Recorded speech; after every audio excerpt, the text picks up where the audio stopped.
All right. Good morning. Bradford's the first person on here, y'all. We are live action, the newly launched Study Doc show. And I'm so excited to relaunch the Study Doc show and give you guys some regular action. We're going to be live every single Monday at 5 p.m. And what's cool about this relaunch is you guys always hear my voice, right? But it's one perspective. And you guys might be like, oh, well, he always says that. But who, like, so no, we're going to bring on real experts for you guys to concretize all the principles we talk about and give you guys meaningful strategies to be more productive, right? To be more positive, to live the lives you want to live on your terms to reach your success. And we're going to be live every Monday, 5 p.m. And we're starting on a weird day today. We're starting on Friday early this morning, but it's going to be great. We have Dr. Amanda Crowell for you guys today. And then Monday, we actually have for you guys Dr. Christopher Viney, who's one of the founders of UC Merced. So we're going to have him on talking creativity and academic opportunities and so forth. But like I said, today we have Dr. Amanda Crowell. I'm going to hit the intro for the show, and then I'm going to introduce Dr. Amanda Crowell. We're going to get right into it, guys, talking about how you guys can be more productive, more focused with your time. Let's go, guys. What I teach you guys is transformation. If you didn't dominate, changes need to be made. So I give you guys entire systems that make you new. But stop making excuses, stop whining, stop, right? Get at it. No excuses, just dominate. All right, guys. Like I said, today we have Dr. Amanda Crowell. Let me introduce her before we bring her on. She is a cognitive psychologist and a business coach who helps people get more motivated, more focused, more on track so they can be more productive, be happier, and make the impact they want to make, guys. And she's a huge TED talker. Her TED talk has over 1 million views. She's been featured in various media formats. She has an awesome Aligned Time journal we're going to talk about later for you guys. And so Dr. Amanda Crowell is here for you guys today. Everybody, thumbs up this video right now. Everyone say hello. Everyone say good morning. She's giving your time. We are live action, y'all. Live action right now. Not everybody would agree to do this, but she did. So welcome. Thank you for being here. You're welcome. I'm happy to be here. It is early in the morning for us on the West Coast. Dr. Crowell's on the East Coast, so it's a little bit later in the morning for her. But I'm so excited to have you, especially kicking this off, because one of the things that you're constantly stressing with people is this mindset, is this kind of getting your mind right and taking this right action. And I'm constantly telling students, I said, it's not what you know, but it's what you can set your mind to actually action that knowledge. And so I'm so glad to have you opening us off and starting things off. And one of the areas that students fail in is procrastination. And it's a constant battle. How many of you guys are struggling with procrastination? And so I wanted to ask you, because you help people kind of get that unstuck, kind of get past that. And in your experience, kind of what is procrastination to you, and how can our students move past it? Well, procrastination is some people think of it as a productivity problem. Like, I'm so lazy, but really I think of procrastination as entirely a mindset problem. I think of it as something that you're not clear yet in your mind about, particularly, and this is what the TED Talk is about, 3 things that lead to what I call defensive failure, which is the root cause in my mind of almost all procrastination. So defensive failure is where you're not entirely sure that whatever it is you want to do is possible for you. And there are 3 reasons why you might believe that. One is you think you cannot. You don't have the talent, you don't have the intelligence, you don't have the genetics that other people have. And so, other people could do this, but you can not. And the big shift there is the one that you always talk about, and me too, which is having a completely different belief about what it takes to do things. That actually isn't about intelligence, it's about effort over time. And if you can settle in to the idea that what it is you want to do simply is going to take some effort, some failure, some time, some help, some mistakes, some risk taking, that's just what it's going to take, matter of factly. It doesn't mean there's a problem with you. It means that you're doing it. Then you can experience those things without having the reaction, which tends to be procrastination. So if you think you can't do it and now it's time to sit down and study for the MCAT, but somewhere inside of you, you think it's just not possible for me to do this. I'm good with biology, but that organic chemistry, I got nothing. Then it's like, you're not going to sit down and actually study organic chemistry, because in your brain is the belief, I cannot. Some people can, and I can't. So changing your understanding of what it is to do hard things, fundamentally, it isn't about doing it quick. It's not about doing it perfect. And it is not about doing it in a way that, makes sense to other people. It's about figuring out how can you fail forward enough to pass the MCAT or whatever it is you're doing. Yeah, So, and I love that you brought up that MCAT, because that's literally this week I filled an email from a student who was like, Dr. Pinesett, I've just been stuck in this loop of not being able to move forward. I don't know what it is about the MCAT. I've been a great student my whole career, but this MCAT, I just can't get started on it. And they're stuck. And it's interesting because they're like, I'm starting to study, but I'm noticing I've been doing questions for 2 weeks. I've been studying for 2 weeks and my score's not improving. Why am mhm, I missing so many questions? And one of the great battles I talk to these students about is reframing that failure and failing forward. And so, can you mhm. talk about how students can change kind of their perspective of what failure means and use it to Yeah. fail forward, to propel them forward, as opposed to being something that shuts them down? Yeah, and I think it comes down to just understanding that anybody doing any hard thing, literally any human being that you see who's rocking it, dominating it, right?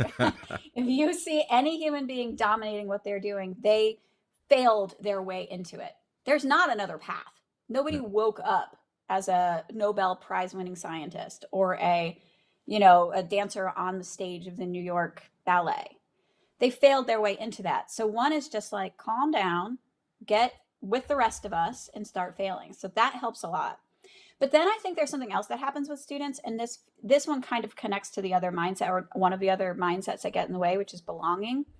There's a way that we are so social about the way we think about mhm, ourselves. Like we look at other people and we compare ourselves to them, right, and then we think that asking for help is suddenly this, or like struggling and needing extra assistance, or I should know this because I've taken these same classes as them, but I don't know this.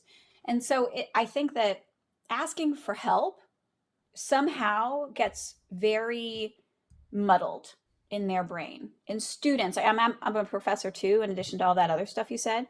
And so a lot of my students, I have to teach them how to know if they don't understand something, and then remove the drama from that moment, right, and let's figure out together how to ask the question that moves you forward. That's a skill. right, If you don't have that, it's probably because you were a great student forever and right. this is the first time you're struggling. Yeah, So you're going to be bad at struggling, which means right. you also have to figure out how to struggle better. Well, and I So I think, think like you said, that's that really stigma cool. around struggling, I think everyone has this perfectionist mentality of, oh, I have to be an A type personality. I have to do everything right. For Mm, my whole life, everyone's told me I've been right. so smart, I've been so Mm-hmm. talented, I've been all these things. And people start to identify as that. And they start to feel like, oh, if I'm not the best student, if people aren't telling me I'm the smartest, if I show them even a crack in my outside Mm, shell, then I'm nothing. Right. And so yes. that reaching out for help, and it's something that I always applaud students. Like when I do trainings, when I do things, I'm like, I applaud you for even showing up today and admitting that you want to learn about this topic, because so many Mm, people don't show up for themselves, don't show up and say, aren't willing to say, I don't know everything. I need to mm. improve. And it's such a key step, and as part of this is changing that identity of what failure is, and kind of understanding we all need help and everyone Yeah. has failed. And so as part of that, you help people overcome this failure in your life, right? And I try to normalize failure and understand that people who Mm, are successful like yourself, we have stumbled upon the way. We have had that experience. That's why we can help you get through mm. failure. What would you say are some of the moments where you felt like, oh my gosh, I failed miserably, miserably, Oh. but it helped you move forward to a better place? Yeah, I mean, there's so many examples. And I just want to say real quick, Rosanna and Dejan are on here saying that they're relating exactly what you're saying. They appreciate you being here. So thank you guys all joining us live. Like I said, we're here with Dr. Amanda Crowell, and we're talking about how to move you guys forward, about being better, Yeah. being more productive, and overcoming this bad mindset, guys. So, sorry, go ahead with failure No, yeah, in no. your That's life such and a how good it's moved you question. forward. Yeah, you gave me a second to think through all the failures. Um, so, well, one of the things that I think is very fascinating about the growth mindset, particularly that one that's like, what is it? What does it mean Right. to learn things? What does it Um, mean? What does it mean? what does it mean? The interesting thing about that is that, so I work in a school of education. I'm a professor at a school of ed.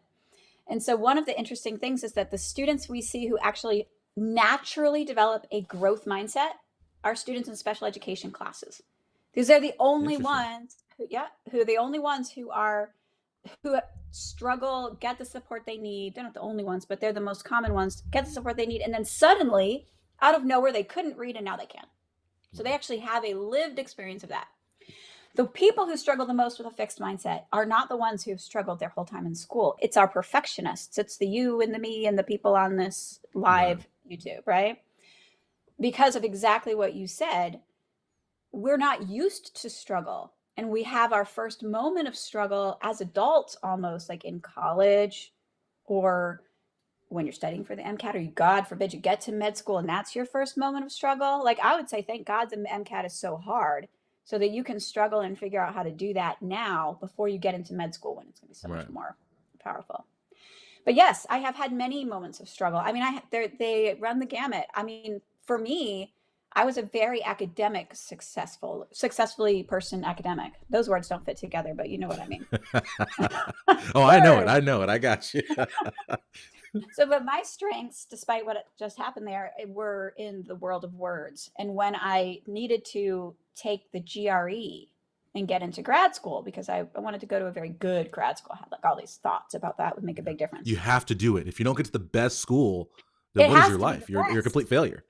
Who do you think I am? Some kind of, you know. But I really struggled with GRE math. And it's astonishing now to think about what a identity crisis it was to see that lower than average score on that test and have to return to basics and struggle with something that I think most people around me were not struggling as much with it. I mean, a lot of us were going to grad school and you know, I was like crushing it as I thought I should on the verbal section, but the math section, I really struggled. So that was, I think, actually one of the very first times I made it through most of college without a big failure. But that was the first big moment where I was like, hold the phone. I may not be able to do this. And it required a whole new set of skills to, it's very difficult actually to fail and return to something. Mm-hmm. So if you have failed and you're returning to something, you are already far ahead of the people who've never had to do that. So it's actually a real skill. Yeah. And then, so you know, when you hit that GRE hurdle, right? So similar to how people hit the MCAT hurdle, people hit the SAT hurdle. When you hit this hurdle and you're like, man, I love the writing side of this. I love the reading side of this, but that math is going to kick my butt. How did you force yourself? How did you go across that bridge to say, listen, I don't like that. I'm not good at it. How did you force yourself to lock in and do the work required to do well in that section to get into grad school? So how did you get yourself there? How did you overcome that hesitation and get there? Yeah. Well, the good news is that I am and always have been a psychology major. And the area of psychology that's most interesting to me is learning. Like, what does it actually take to change your mind? Like, to learn new things, whatever those things are, academics, or even, I don't know, rock climbing or whatever. And what I realized is I needed to bring my actual psychological understanding of the human brain into this process. I needed to realize that if there was a specific topic I wasn't understanding, I needed to think of it as a learning trajectory and go back far enough in time to figure out where was the actual breakdown in my fundamental knowledge. So I did that. The GRE math actually is not that complicated. So fortunately, it's everything we covered in high school. It's actually not even trigonometry or anything like that. So I really did kind of reteach myself high school math from the beginning. And I took a class. I got a scholarship to take a Kaplan class. And it was helpful. There was someone to ask questions to. That's one of the hard things is if you're outside of the flow of that topic, like you don't have any, who am I going to ask questions about geometry to? Right. And that's one of the great things about being in your community is, you know, you've got someone to actually ask those questions to, which is not nothing. Right. So I asked for help. I surrounded myself with people who could help me. I put myself on a plan. I didn't expect myself to be perfect. I watched for small changes along the way so I wouldn't get discouraged. And I never did crush it. I didn't become the highest performing math GRE taker, but I did well enough to get into graduate school. And so I think also not expecting every aspect of your life to be top tier. It doesn't have to be Yeah. in order to do most of what we want to do. So being kind of matter of fact about it, Yeah. just taking the drama out and then taking it like step by step, day by day, and Yeah. I like removing a as much couple as things of what you just said right there. One yeah. is going back to fundamentals. I Mm, find so many students, so many people just in general kind of go through their life and they're wondering why they're not good at something and are afraid and aren't willing to go back to fundamentals. They want to start at mm, level 10. It's like, no, no, no. Go back to level 1 because oftentimes that's where people fall off. Like when I tutor mm. people or I help people learn, they're like, oh, I'm struggling with this high level math. It's like, well, the real issue is you don't know how to do basic algebra, or you're Right, struggling with right, organic chemistry. The real issue is you don't know the basic periodic table of chemistry, or you're right. struggling to write. Well, you don't read well. You haven't read a breadth of, you don't understand what good writing is. You haven't built Mm, these skills. And so mm, all these things of going back to basics is so important for you guys as students to recognize. When in doubt, when you're struggling, look to the basics, look to your foundation. What do you need to build upon? Right. mm, The second part of that is then, okay, saying, listen, you know what? I'm struggling. I need help, and getting help mm. early on in the process. Because for you, I don't know how many times you took the GRE. Was it just once? I took it 3 times. 3 times. Okay. So Hmm. every time you took that GRE and you struggled with it, did you make changes to your plans? Because one of the things I tell students all the time is we can't keep doing the same thing again and expecting this different result. We have to Hmm. make changes. So despite Hmm. taking the GRE multiple times, you moved, you pivoted, you stayed with it, you stayed determined, and then ultimately you were successful. And as part of that success is understanding I don't need to dominate everything. Right? I always talk about domination all the time, but it's sometimes domination for us, it's all a separate definition, Right. right? And so good enough to get to Hmm. our goal, we have to understand what the goal is. So many times I talk through Yes, the MCAT, it's like exactly. I have to have 520 or I'm a failure. I have to score in the 95th percentile. I'm like, no, no. Hmm. You have to do well enough to get in. The objective is to get into medical school, and we can't hold ourselves sometimes to such a Hmm. crazy standard that it beats us down. And I find that reframing that thought process of what success means to us is huge, because if we think success is I have to be perfect 100%, 100th percentile, and Mm-mm. we know that's impossible for us. We know our skill set isn't going to allow us to get there in the time that we have. We are immediately defeated, and we go back to that procrastination, right? We go back to that Well, talk of I'm not good enough to get that. We can't see the pathway to get us from where we are to our goal. mm. Well, and speaking of that pathway, one of the things you said I think is really important. It I think we think of things also in two big chunks. It's like Yeah, the MCAT right. and the GRE. But really, my experience with the GRE was there was the math section, and the math section was 5 topics. And each one of those, I was actually totally fine with algebra, but geometry, and I forget what at this proportions, maybe like ratios. I don't. Turns out I haven't really thought about it since then. Yeah, exactly right. But It's so essential for grad school. I don't really. essential. Well, and that's the point is like, what did I need? I Right. was going to a cognitive psychology PhD program. That's where I was headed, right? So I needed kick ass verbal scores and not too terrible math scores. That's what I needed to get into even the highest level of a PhD in cognitive psychology. So first of all, whatever your strength is, don't forget that building on a strength is easier than building up a weakness. So if you have something you're great at and you can put in just a little bit of extra effort and you can really knock that part out of the park, that's good. That helps. And then in the math section, I needed to think of it as like I need to understand. There was one topic, I can't remember what it is, but I remember saying to myself, I'm not going to understand this. I don't have time to understand this. I'm going to let that one go so Yeah. that I can really understand these things. So instead of being monolithic about it, like, I must conquer the MCAT, it's like, look at it in pieces and just be matter of fact about the pieces. And then that's how all of life actually works. You're a Yeah. whole lot better if you're not panicking about the whole thing, but instead being strategic about the individual pieces of things. And that keeps procrastination at bay too. Yeah, thank you. And Rosanna here and Ann in the box are talking about feeling isolated with their perfectionism, and then Ann talks Mm. about feeling like an imposter sometimes, right? And we hear Hmm. about this imposter syndrome. How can these students, right? Because sometimes when you have this failure, when you have these setbacks, when you see your weaknesses, you can feel like an imposter. I don't have what it Yeah. takes. how can students kind of change their perspective on how they feel about themselves and their identity and how they feel like an imposter? And how can they Mm-hmm. kind of feel like the real deal or start building towards something? Yes. Okay, here's a story about the imposter syndrome. Like, it feels like it's this problem that only you have. But talk to the Dr. Pinesetts of the world and the Dr. Crowell of the world, right? Like, talk to us and we'll tell you that we all feel it at some point in our lives. And we're pretty successful. And I mean, I went to an Ivy League graduate program, and I was surrounded by people struggling with the imposter syndrome. Because really at the core of it, it's that impossible aspiration of perfection that we're comparing ourselves to.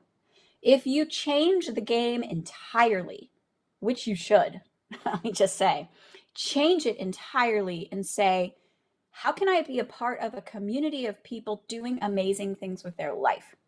Because that's what you really want. You actually don't care if you're perfect. Being perfect is a pain in the ass. Don't do it. I'm sorry Yeah. if I'm not allowed to say No, it's that. okay. Yeah. Sometimes you have to put that ass on it to really Sometimes you need put to the lay the emphasis ass on it, the down. exclamation mark. To wait, oh wait, oh she's talking to me. She didn't get my ass in gear. I got you. Yeah. So if you change what you allow yourself to want, which is I want to do amazing work, I want to help people, I want to be out in the world making a difference, then you look around and you see the people who are really doing that are failing, making mistakes, being kind of a jerk sometimes, apologizing for what they did, returning to foundational concepts but they've forgotten, asking each other for help. Even in, I mean, you can talk about medical school, certainly in graduate school, when we were really doing the work, it wasn't about perfectionism. It was about collaboration and learning and insight and figuring things out and being at the cutting edge of our field. That just isn't about perfectionism. So we're Mm. playing the wrong game. And I would say, like, over there is like the arena where everyone's trying to be perfect. Like, just leave. Just get up and come over here instead and focus on how can I make a difference? How can I be a part of things? How can I help people out? And just, it sounds like just forget about perfectionism. But what I'm really saying is stop looking over there, look over here. And then I haven't really thought too much ever since I sort of truly reckoned with my perfectionism, probably after graduate school, while I was actually, it was when I was looking for an academic job. That'll make you feel like an imposter. I was like, fuck this. Sorry, I probably really shouldn't No, have it's said that. okay. Go ahead. Hey, if you guys are okay with her cursing, thumbs up this video right now. Let us know. Right? It's real, it's raw, it's live, guys. We're trying to help you guys get better. And you can Yeah. tell, right? Dr. Crowell's passion for this and helping people get better, because that's what it comes out as, Mm-hmm. right? It's exclamation marks on what she's saying, because she knows this Mm-hmm. is what matters to you guys. This is what's going to help move you guys forward. So if you guys are enjoying this conversation right now, comment in the box right now, like this video right now, recognizing Dujon says Bring we're the bringing heat. heat. That's what we want for you guys, I is got for the you guys heat. to recognize that this is all about serving you guys. This is all about getting you better. And that's why we're here. That's why we're doing this, right? On this Friday when we could be chilling, doing other things, right? Dr. Crowell has a course to teach in like an hour, right? But she's here with you guys, giving of your time. So please show her your appreciation, because she's giving you guys incredible stuff right now. And as part of that, I'll piggyback off what you just said right there, is you talk about people succeeding at a high level, and you start to see that the people who are doing what they want to do and who are succeeding, they don't care about failure. It doesn't phase them at all. And I Hmm. actually think a lot of times, I went into graduate school, got my master's in public health. I, of course, went to medical school. But what's so interesting about graduate school and how it kind of changes you is that it's so discussion based. It's so collaboration based. There is no right answer. It's about exploring what's Mm-hmm. right to you. And I think it's a valuable lesson that undergrads don't learn, because it's test, it's this, it's those things.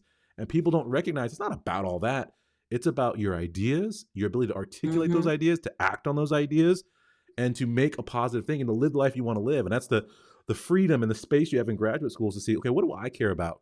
And all this curriculum, what do I care about? What matters Mm-hmm. to me? And then you Yeah. pursue it. And so Yeah.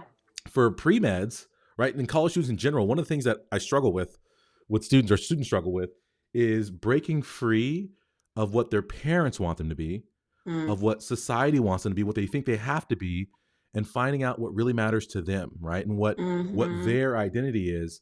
And so do you have any advice for students who are struggling with parental pressure, who are struggling with, right, like, oh my gosh, everyone has told me I have to do this, or my parents are expecting me to do this. How do we break free from what they want us to be and Mm-hmm. settle into what we want to be and find what we're about, Yeah. and kind of bridge that? I'm disappointing my parents because I'm not, doing Mm. whatever I'm supposed to be doing. It's a question for the ages. Um, I think I think this. I think that you can have both at the same time. This is like a lesson in being a a grown-up person who now has kids, and I'm thinking about, like, generational dynamics now also as a parent. Right. Here's what we need to realize as humans, right? You're an adult now, which means that you are actually in charge of yourself. And your parents actually, I'm guessing, don't really in their heart of hearts want to be in charge of you anymore. What they really want is to feel like you got this, right? You're going to move yourself forward. You're going to be a self-driving robot or whatever. Like, you're going to move your through your own life with some intention and some purpose, and you're going to be financially stable, and you can feed yourself and do your laundry, and you're good. That's really what they want. The worry comes in, you know, other people looking at you and seeing maybe mistakes they made, or Yeah. worries about what they know about you and what they know about the thing, but they don't have complete information anymore, right? You are now, there's a certain amount of just loving them so much for all the help they want to give you and all the good wishes that they have for you. And then you eventually have to say to yourself, like, I have to want this. One of the things that causes procrastination actually is when you do things for reasons that come entirely from outside of you. It actually will not work unless you are living legitimately in a war zone where people will kill you if Right. you don't do it. Then that external pressure doesn't work when things get hard. And so it's actually never going to work out for you to do what your parents want you to do because they want you to do it. So then you really will be a disappointment, right? Right. Because you'll go spend all the money and it's not going to work out. And so, as soon as it's humanly possible, I would say while you're still an undergrad, if possible, certainly once you get to graduate school, you need to sit down and do the work with yourself and ask, why am I here? Why am I doing this? What is it about this that's going to make me who I want to be? It's going to be something that feels exciting, makes you feel alive. You're on your evolving edge, you're problem solving, and you love the feeling of it. Or it puts you out there in the world and it makes a difference, and you want to be a part of that difference because it makes you crazy that this problem is still happening. There's something in you that needs to be drawing you towards your goal. Yeah. And if there isn't, then you need to change your goal. Yeah.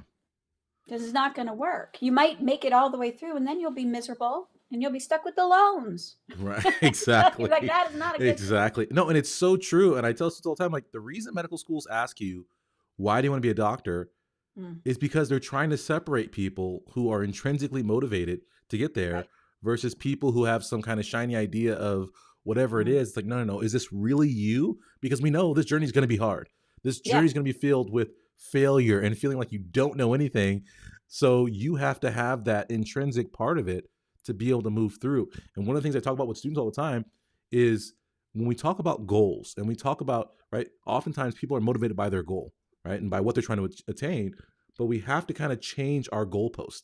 And we have to Mm, say it's not about the outcome necessarily. It's not about that becoming the doctor. It's about making it personal for yourself and mm, then changing it from personal to even being performance. So I talk about performance goals and understanding, like, listen, if I do my tasks that I'm doing today, it's a win. mm, If I tell myself I'm going to sit down, I'm going to study for 2 hours, that is a win today. Don't worry about becoming the doctor. Don't worry about the right.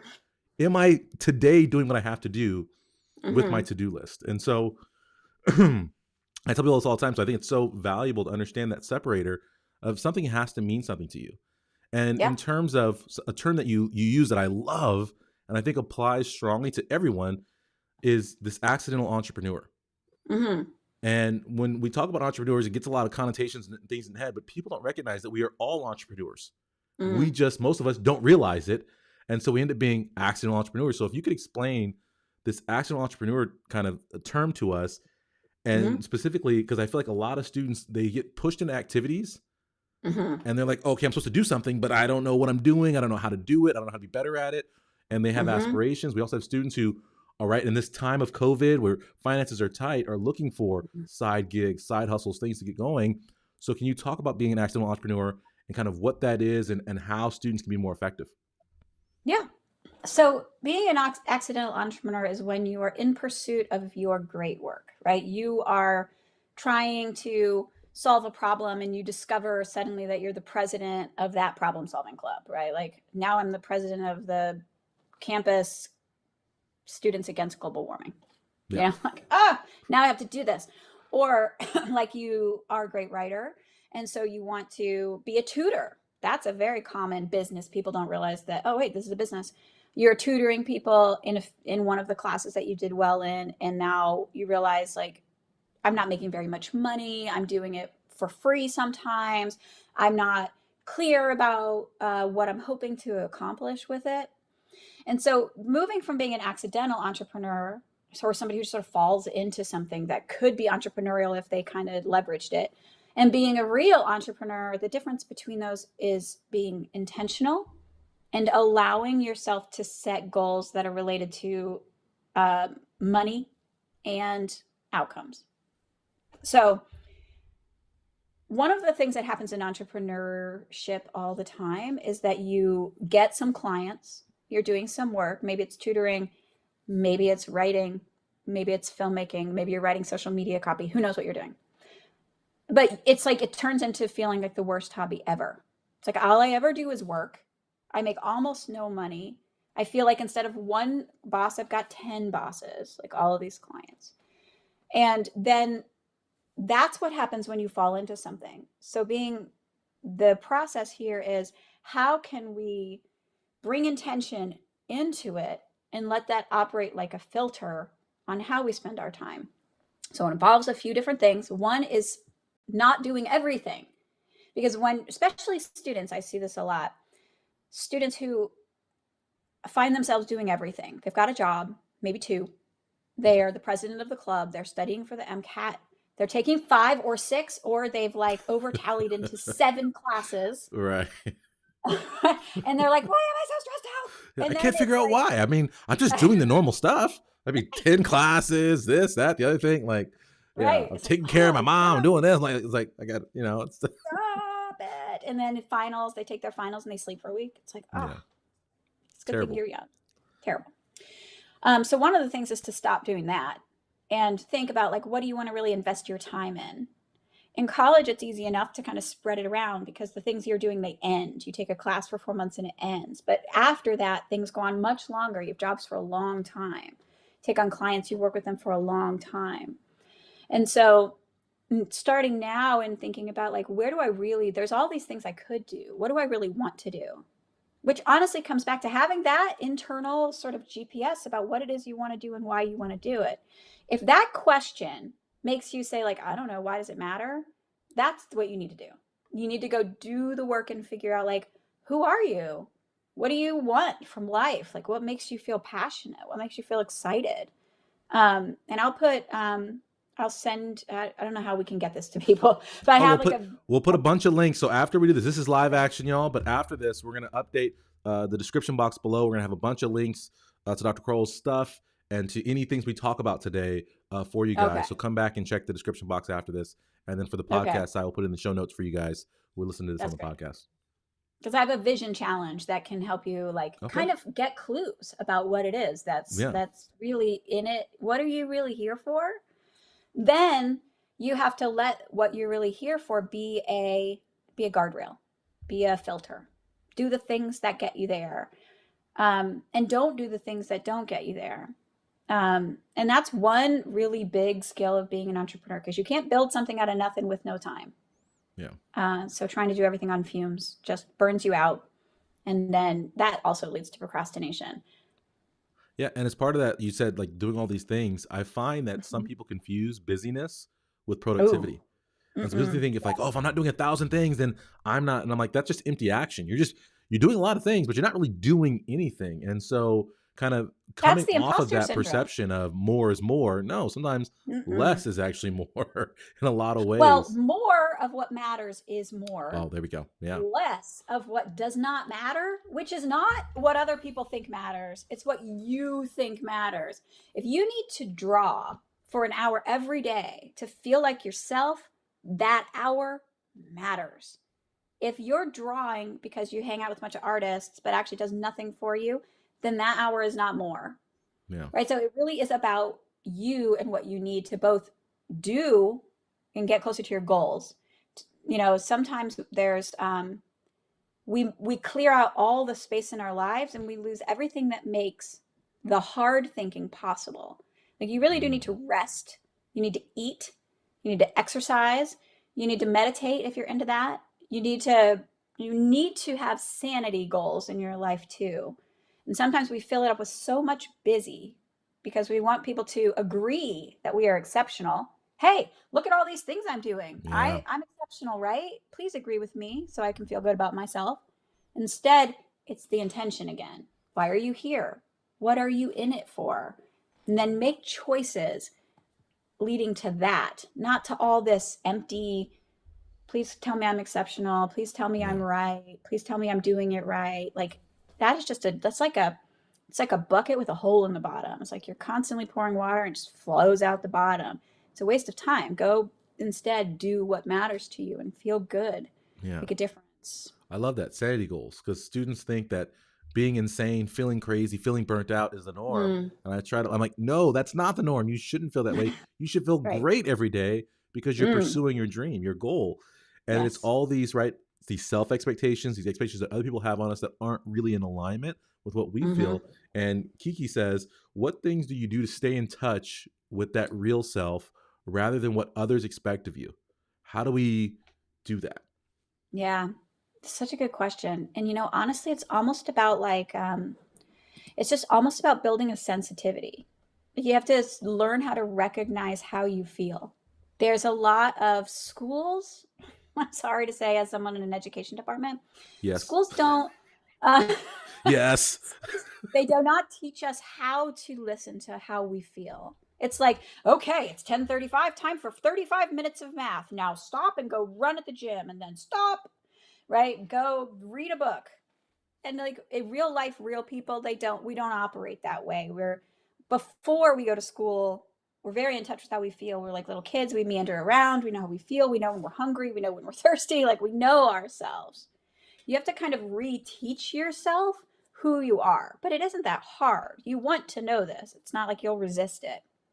And what it kind of comes down to is just a self reflective practice. The way that I do it, because I'm very wordy, is I have journals and I do those morning pages. I just sort of check in with myself. You seem a little anxious, self. Like, what's happening? What might have made you anxious yesterday? The Align Time Journal, which is my journal for it's like a compassionate time management system, which is what I recommend for people who are wanting to answer this question that you were asking, is asks you every day, what are you grateful for?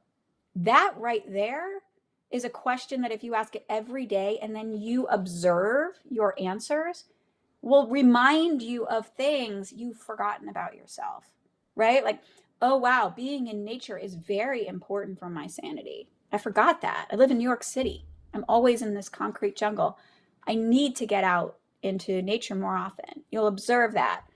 And other things too, like what is the um, self-reflecting on, like what tends to cause me anxiety? What issues get me fired up?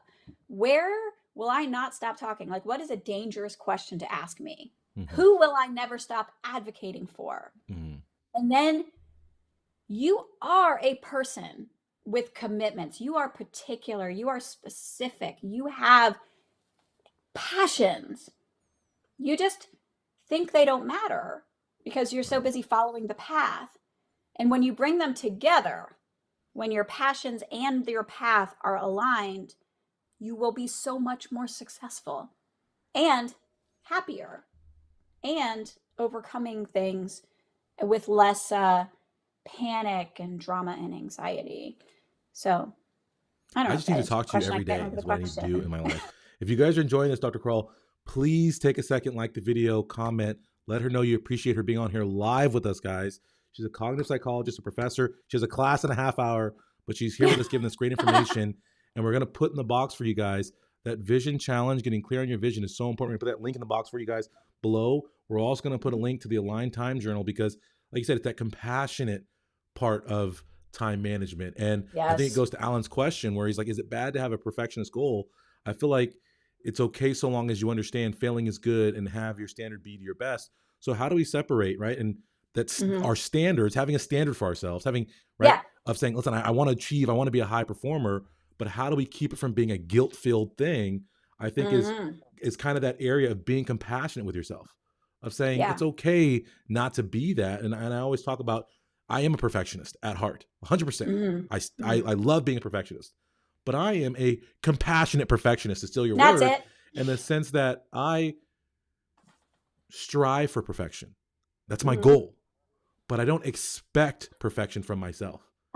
And that Yeah. difference in separating that of having a high standard, but at the same time, I'm not going to whip myself, right, for Mm-hmm. not achieving that super high standard. I'm going to understand, like, you know what, even though I didn't get there, I achieved at a big place. And so I think kind of wrapping your head around the separator, right, with time management, guys, self-discipline is a myth, right? We're Mm-hmm. all going to have stumbles. We're all going to, every day, we have an Yeah. addiction to laziness. So every day is that battle. So you guys have to recognize with your time management, you have to be compassionate about it. You have to say, you know what did I do great? What am I grateful for? What is my, like, what am I gratitude? What did I do well? Not just, Mm-hmm. oh my gosh, I wanted to study for 2 hours. I only did an hour and 45 minutes. I'm a failure. Life is over. Right. And this Oh whole God. guilt filled thing. So that compassionate time management is so key, guys. So we're gonna put that link to the Aligned Time Journal in the Mm-hmm. description for you guys because it's so important to get clear on your vision. And then as you work towards that vision, gotta care for yourself, guys. You do. You gotta care Can for I yourselves. talk And how about can you, that? oh, go ahead. I just want to talk about this idea of like, is it okay to be a perfectionist? Listen, it's okay to be whatever you want. You get to decide. It's your life. Here's what I have to say about being a perfectionist, though. Sometimes the words we use matter. We want to trigger, when you say a word, an entire network in your brain lights up and it's full of associations. Most people, when they talk about perfectionism, you're going to light up the part of your brain that's about guilt, like that's all pressure, that it's about busy is more is more. You're going to light all of that up. It might be helpful to just shift, just let perfectionism go as a concept, although I mean you don't have to, right, because you're the boss of your life.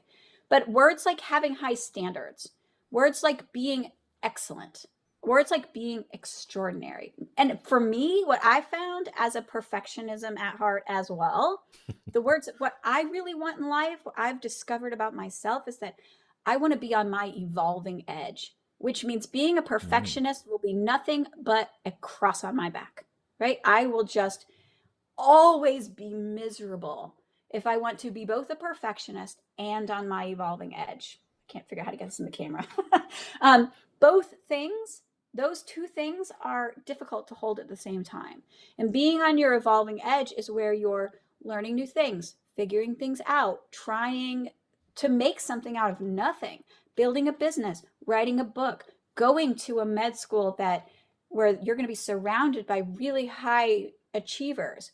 That stuff keeps you on your evolving edge. For me, it makes me feel alive. And there's no way to be on your evolving edge and be a perfectionist because those two mm. things don't co-occur. Now, there are some things that you need to be good at, period. Right? I don't want Miss Dr. Pinesett to come in and be like a lackluster anesthesiologist. That's what you are, right? Yes. So he better be Not a really good at lackluster anesthesiologist. I'm an anesthesiologist, to it. clarify No, there. right. No lackluster, just dominate. And so like there are going to be parts of your life that you need to get extraordinarily good at. Me too. And I do those things and I am extraordinarily good at it, as close to perfect as I can get. And but those are not the things that are on my evolving edge. So it's about, again, it's like stop looking at your life as like my life is over, like it is over. There are parts of your life, and some of them are in development, and some of them are where you have expertise, and some of them are like old things you don't even really want to be doing anymore, but you know how, so you're still doing them to pay the bills or whatever. Like, you're going to be doing all kinds of different things with all kinds of different motivations. Know what you're doing, know why you're doing it, and recognize where you are in that spectrum of like, is this on my evolving edge, or is this something I know how to do well? As you develop that self-expertise, then you can be a whole lot less dramatic, because you won't be holding the stuff on your evolving edge to a perfectionist standard. Right. And you'll understand why you're so angry with yourself when you fail at something you should be exceptional at. Like, that's an appropriate emotion. If you fail at something you should be good at, and so you need to go back and figure out what happened and why it happened, whatever. And that's more just about like being in the flow of your life. I love But that. That it's is not such so fire, hard. guys. If you guys didn't catch that, that is a super high level concept that was just taught right there of Mm, understanding. And because again, we try to lump everything in one box.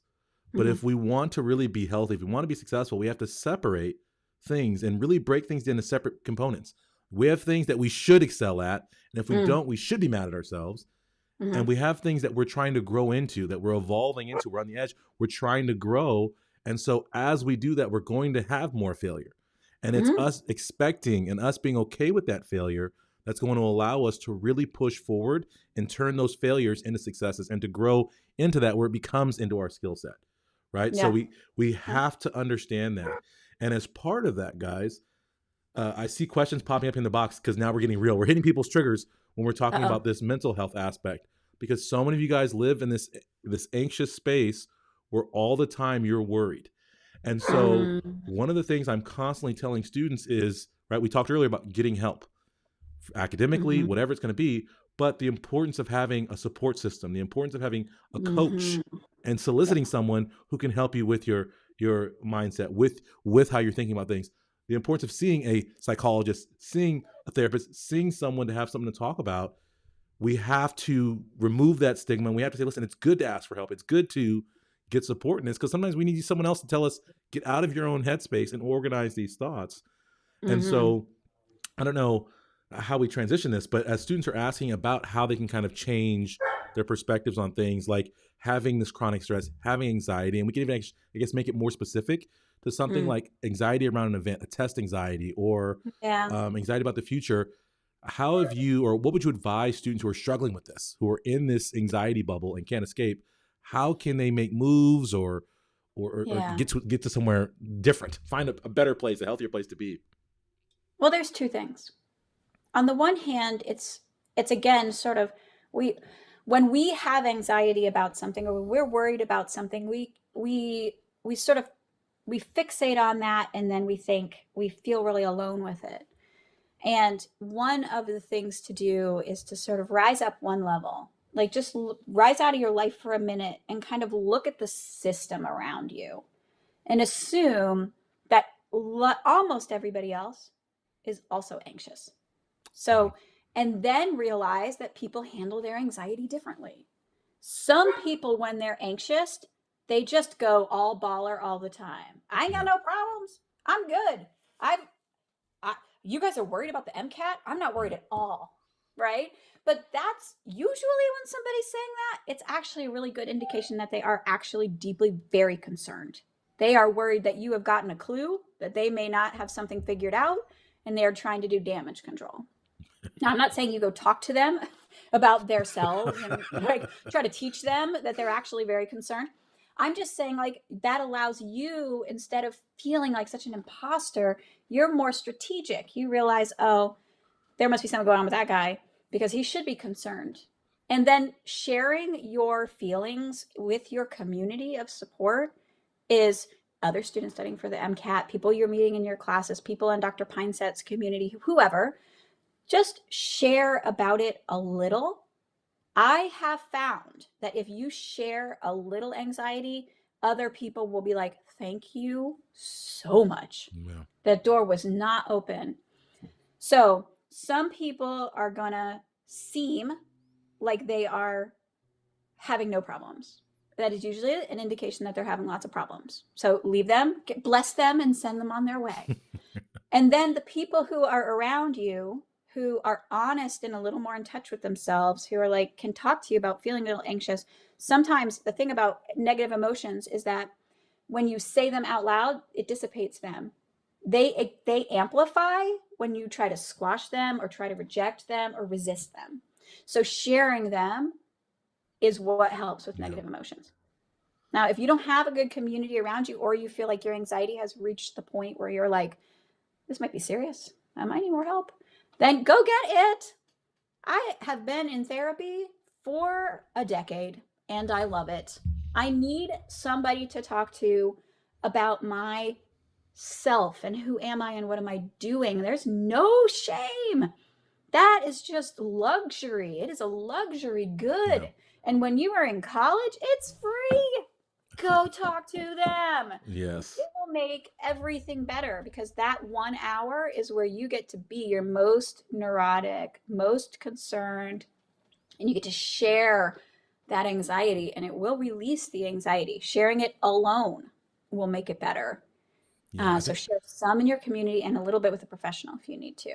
Yeah, a couple things there. One, guys, if you are a college student, I think almost every college campus has someone you can speak to for free. And it's one of those things that students are like, oh, well, I can't afford to have a therapist. I'm like, no, go to your student health center. There is a resource there for you, someone you can talk to.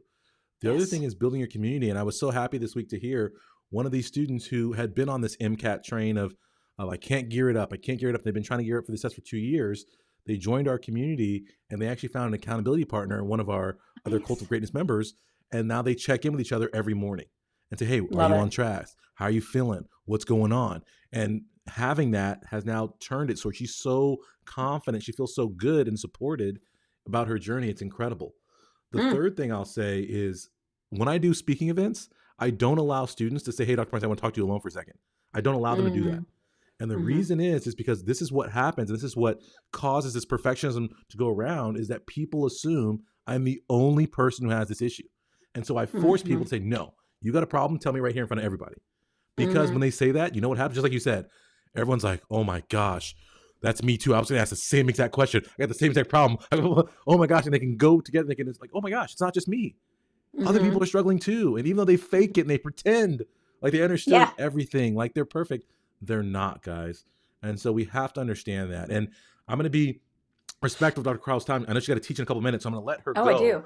But we're going to definitely have to have her back. If you guys have enjoyed this session, please take a second, like this, comment, let her know how awesome this has been, because I feel like I've been enlightened in this hour of us sitting here and talking. And I'm so fortunate. I thank you so much for coming and giving us your time this morning.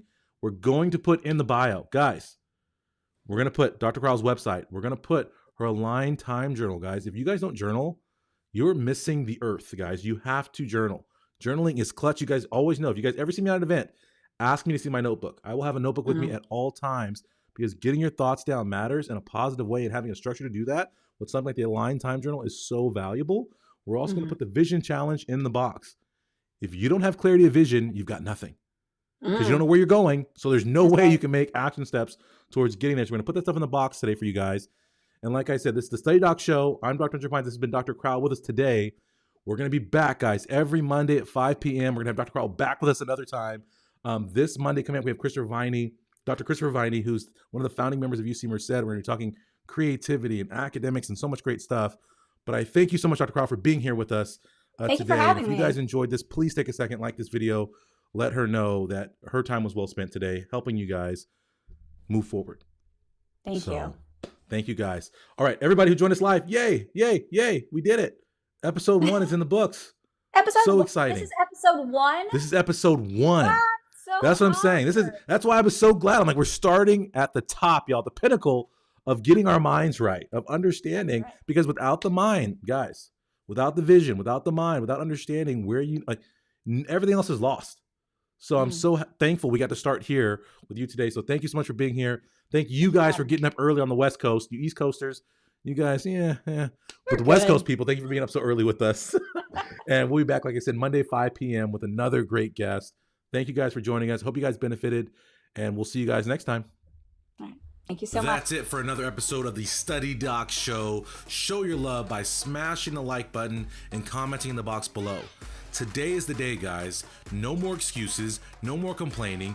You're going to take your future into your own hands. You're going to dominate. You're going to be successful.